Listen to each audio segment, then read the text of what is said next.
Aujourd'hui, je vais explorer une grotte inondée. C'est à la fois un rêve de gosse et l'une des choses les plus terrifiantes que je n'ai jamais faites. Imaginez vous enfoncer dans les profondeurs de la Terre, à plusieurs centaines de mètres sous la montagne, devoir passer dans des boyaux exigus et le tout en respirant dans une bouteille d'oxygène et sans avoir la possibilité de remonter à la surface. C'est ce que l'on appelle la plongée spéléo, un mélange d'exploration sous-marine et de spéléologie, et c'est le cauchemar des claustrophobes.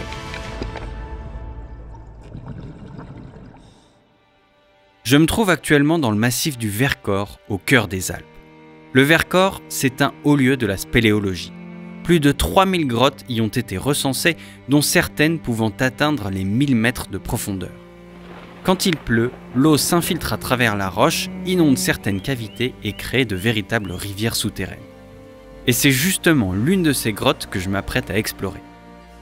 Accompagné de William Tumi, un guide expérimenté, je vais m'enfoncer dans les profondeurs de la grotte de Thaïs. Mais même si j'ai déjà pratiqué la spéléologie et que j'ai l'habitude de plonger, je dois avouer qu'en arrivant aux portes de la grotte, je ne suis pas tout à fait serein.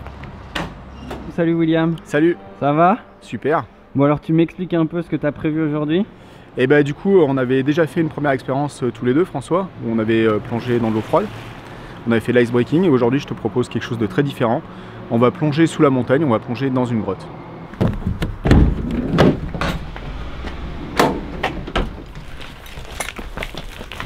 La vache, les gars. Ok, le matos pèse une tonne. Dans le Vercors, il y a une grotte où l'on peut descendre jusqu'à 1000 mètres de profondeur pour aller plonger.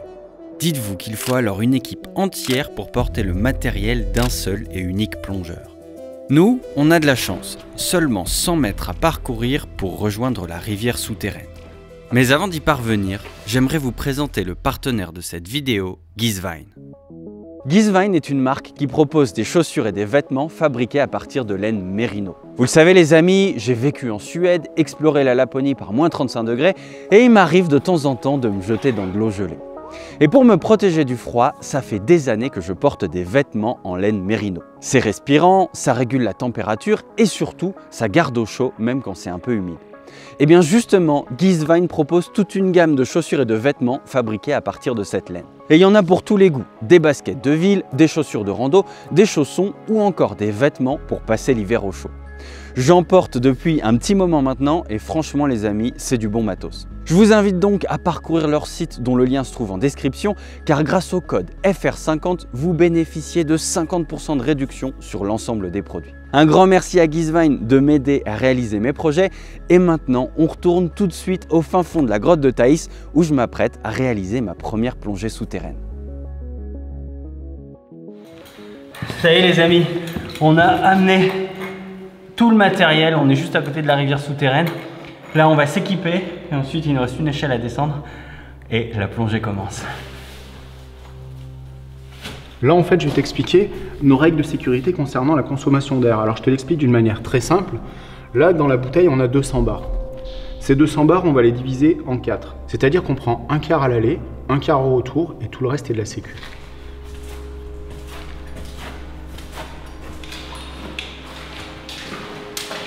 Les amis, l'heure de vérité pour la plongée, 12 degrés. Ça va, ça, en vrai ça va. Déjà c'est magnifique, hein. Oh là là, on va plonger là-dedans. C'est sublime les images. C'est un peu ma deuxième maison ici. T'as combien de plongées dans la grotte de Thaïs tu penses? Je dois avoir à peu près 2000 plongées dans la grotte de Thaïs. 2000 plongées, ah oui tu connais alors. Ouais, mais j'adore, c'est toujours aussi beau.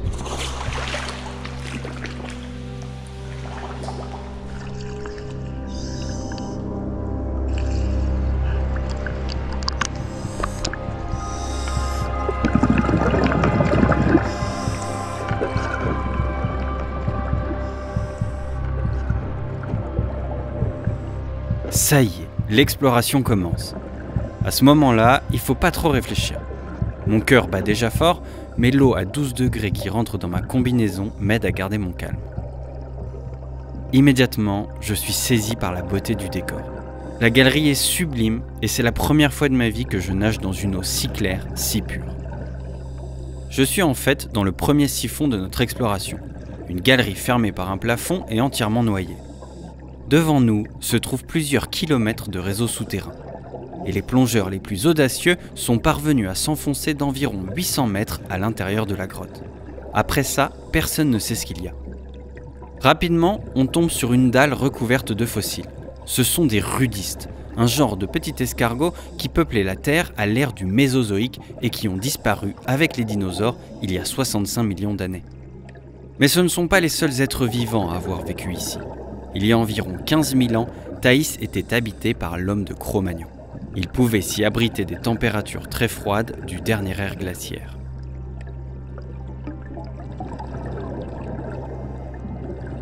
En m'enfonçant encore plus profond dans la grotte, j'imagine la stupeur des premiers plongeurs qui ont eu le courage de s'aventurer ici. Le 21 août 1922, dans les Pyrénées, l'explorateur Norbert Castaret franchit en apnée 2 siphons dans la grotte de Montespan. De l'autre côté, il découvre des statues d'argile façonnées par l'homme représentant des chevaux ainsi qu'un ours. Ces sculptures, datant de plusieurs dizaines de milliers d'années, sont parmi les plus anciennes du monde. C'est le début de la plongée souterraine. Dans les décennies qui suivent, le matériel se développe. Jacques-Yves Cousteau invente son fameux scaphandre autonome et on commence à utiliser 2 bouteilles d'air indépendantes ou encore des lampes étanches, ce qui permet de franchir de plus en plus de siphons. Ainsi, les découvertes et les records s'enchaînent. En 1985, Henri Cosquer, un plongeur marseillais, découvre une grotte qui contient des peintures réalisées par l'homme vieilles de 15 000 ans. Et niveau record, pour vous donner une idée, un homme est parvenu à une profondeur dans une grotte de moins 286 mètres sous la surface de l'eau lors d'une plongée qui a duré 11 heures.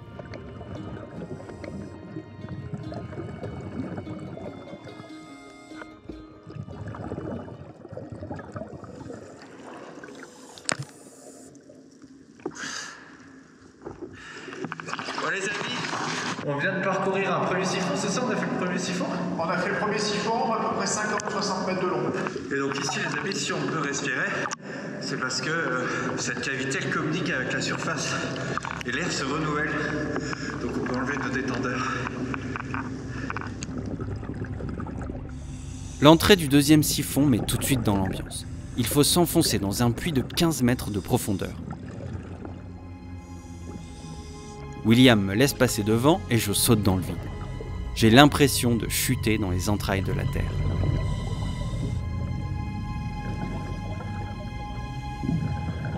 Arrivé au fond, les choses se corsent. Le passage qu'on doit emprunter est étroit et je ne dois surtout pas toucher le sol sous risque de soulever trop de sédiments et de me retrouver aveuglé dans une sorte de nuage de fumée. Ça passe. De l'autre côté, je vise le plafond avec la caméra. Il ne faut surtout pas s'aventurer dans ces failles car elles ne remontent pas vers la surface. Ce sont des cul-de-sac. Je franchis une petite arche et cette fois-ci, je peux remonter. Sous mes pieds, c'est vertigineux. Et un peu plus loin, une nouvelle poche d'air.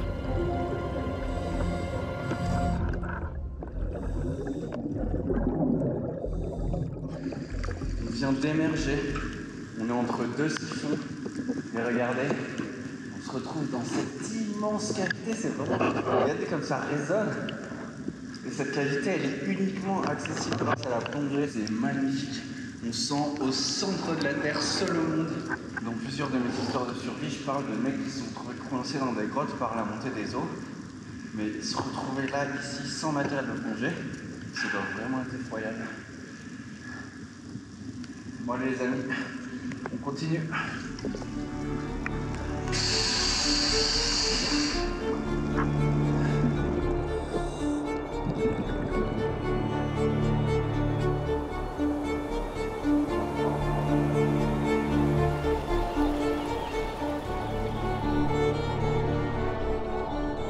Pour ce dernier siphon à parcourir, j'éteins ma lampe et décide de suivre William dans le noir complet.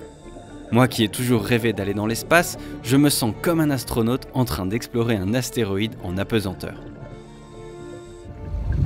À un moment, je suis pris de terreur. J'entends un énorme bruit sourd tout autour de moi. J'ai l'impression que la montagne est en train de s'effondrer sur nous, un vrai cauchemar. En fait, ce sont les bulles d'air qu'on recrache qui glissent le long de la paroi en remontant vers le plafond et qui, sous l'eau, font un bruit infernal. J'avoue que pendant une demi-seconde, j'ai bien flippé. Quand je me retourne, William est dans un passage étroit et disparaît sous mes yeux. Je ne traîne pas et je le rejoins. Il faut bien faire gaffe, éviter de frotter contre la roche pour ne pas risquer de sectionner le tuyau par lequel je respire. Ce serait dommage. De l'autre côté, on trouve un petit poisson posé sur son caillou. C'est une loge de rivière, et c'est fou d'imaginer qu'elle vit là, dans cette grotte, dans le noir permanent.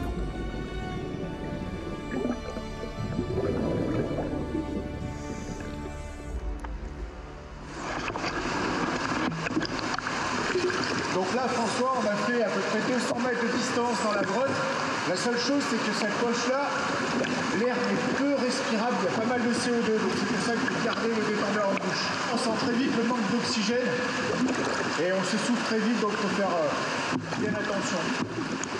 En fait, on se trouve dans une poche d'air viciée. C'est-à-dire qu'ici, il n'y a aucun contact avec l'extérieur, aucune fissure qui permet de renouveler l'air. Les plongées successives de la grotte ont donc peu à peu épuisé l'oxygène de la poche et l'ont saturé en CO2. Respirer ici est dangereux, alors on garde nos détendeurs en bouche. Il est maintenant l'heure de faire demi-tour et de regagner notre point de départ. C'est ça qui rend la plongée souterraine si particulière. On ne peut pas retrouver la surface sans reparcourir les 200 mètres qui nous séparent de la sortie. Impossible de simplement remonter comme en mer. C'est pour ça qu'on utilise du matériel en double et qu'on garde une réserve d'air conséquente, car quoi qu'il arrive, on n'a pas le choix, on doit pouvoir rentrer. Sur le chemin du retour, je me laisse porter par ce décor féerique.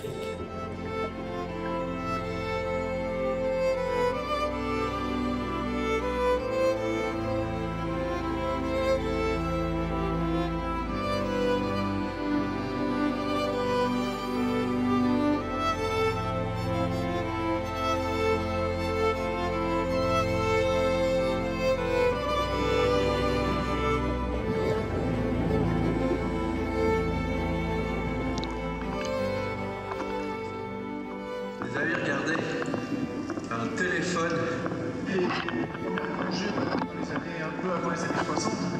Et du coup, ils n'avaient pas les moyens qu'on a aujourd'hui en termes d'éclairage, de communication et puis d'évolution. Et du coup, ils avaient mis un câble qui venait jusqu'ici, où c'était un téléphone de campagne, ça leur permettait de communiquer avec l'extérieur. Ici, il n'y a pas du tout de lumière.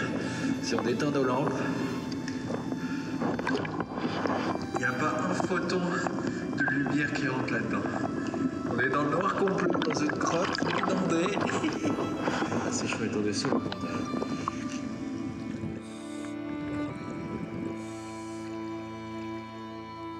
On y est presque. Encore 2 siphons à passer et on aura retrouvé la sortie. Mais à un moment, je sens que je n'arrive pas à équilibrer mon oreille gauche, elle me fait mal. Impossible pour moi de descendre plus profond, or c'est le seul chemin possible. Je fais signe à William qu'il y a un souci, il faut garder son calme, remonter de quelques mètres, souffler par le nez et généralement, le tour est joué.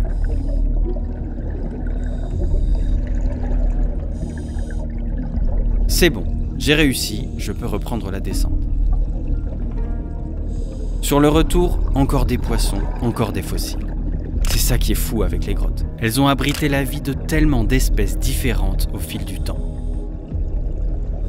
Vous avez sûrement remarqué sur les images, on suit depuis tout à l'heure un fil d'Ariane qui nous relie à la sortie de la grotte. C'est indispensable pour pouvoir s'orienter au cas où on ne verrait plus rien.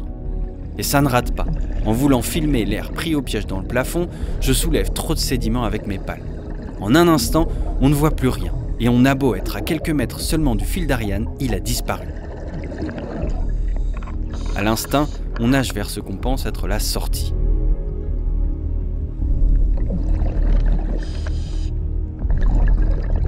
Après de longues secondes, l'eau redevient claire.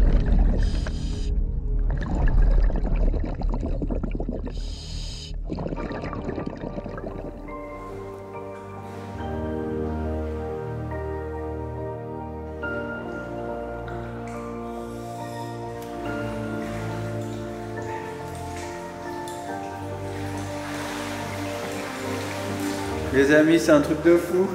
Merci William. Yes. Mission accomplie, exploration de la grotte. C'était fou. Franchement, c'est un monde... c'est un autre monde. Hein. Voyage au centre de la Terre. Ah ouais. C'est exactement ça, être en apesanteur et avoir l'impression d'être au centre de la Terre.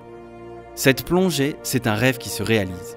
Nager sous la montagne, me faufiler dans ses moindres recoins, remonter à travers le temps, découvrir des fossiles et imaginer l'homme vivre ici il y a plus de 10 000 ans. Voilà les amis, on est de retour de la plongée. William, merci beaucoup pour cette expérience, c'était un truc de fou. Je connaissais pas du tout ce monde et puis tu m'as fait découvrir ça sous l'eau, c'est vraiment exceptionnel. Avec plaisir. Les amis, si vous avez envie d'essayer vous aussi la plongée spéléo, que vous êtes plongeur et que vous passez dans le Vercors, n'hésitez pas à contacter William, je vous mets toutes les infos dans la description. N'hésitez pas à vous abonner à ma chaîne YouTube si vous voulez voir d'autres vidéos de ce type, d'autres aventures. Quant à moi, je vous souhaite une très bonne journée, une excellente soirée et je vous dis à très bientôt. Ciao!